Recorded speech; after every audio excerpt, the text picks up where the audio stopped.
6వ జిల్లా మహాసభలకి జిల్లా నలుమూలల నుంచి ఆటో ప్రతినిధులు రాబోతూ ఉన్నారు. సుమారు 500 ఆటోలతో ఇక్కడ పెద్ద ప్రదర్శన ర్యాలీ జరగబోతూ ఉంది.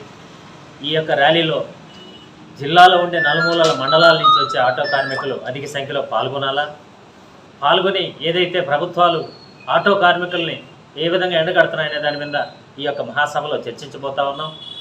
ఆటో కార్మికులకి వాహన మిత్ర రూపంలో ఇస్తానన్నటువంటి 15,000 రూపాయలు తక్షణమే ప్రభుత్వాలు అమలు చేయాలా? వీటన్నిటి మీద పెద్ద ఎత్తున రేపు జరగబో మహాసభలో మేము చర్చించబోతా ఉన్నాం.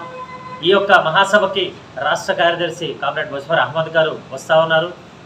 వీరితో పాటు నెల్లూరు జిల్లా సిఐటి కార్యదర్శి అజయ్ కుమార్ గారు, అట్లే సిఐటి గౌరవ అధ్యక్షులు ఆటో యూనియన్ గౌరవ అధ్యక్షులు టీవీ ప్రసాద్ గారు, వీళ్ళందరూ కూడా రాబోతూ ఉన్నారు.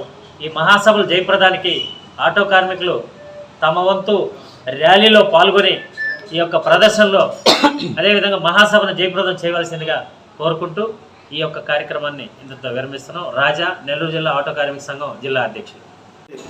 ప్రతి ఒక్కరూ ఆటో కార్మికులందరూ పాల్గొనాలని,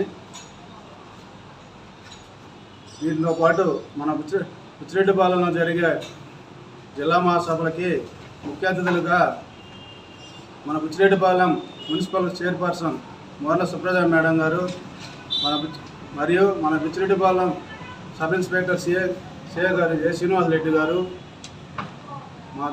మరియు మా ఆటో యూనియన్కి సంబంధించి రాష్ట్ర కార్యదర్శి ముజఫర్ అహ్మద్ గారు, అట్లాగే మన సిఐటి జిల్లా కార్యదర్శి అజయ్ కుమార్ గారు, మరియు సిఐటి గౌరవ అధ్యక్షులు టీవీ ప్రసాద్ గారు, మన బుచ్చిరెడ్డిపాలెం సిఐటి మండల కార్యదర్శి మల్లికార్జున గారు, మా బుచ్చిరెడ్డిపాలెంలో 4 స్టాండ్లు ఉన్నాయి. 4 స్టాండ్లకు సంబంధించి కార్యదర్శులు అధ్యక్షులు అందరూ పాల్గొని ఈ బుచ్చిరెడ్డిపాలెం జిల్లా మహాసభలను 6వ జిల్లా మహాసభను జయప్రదం చేయాల్సిన కోరుతున్నాం.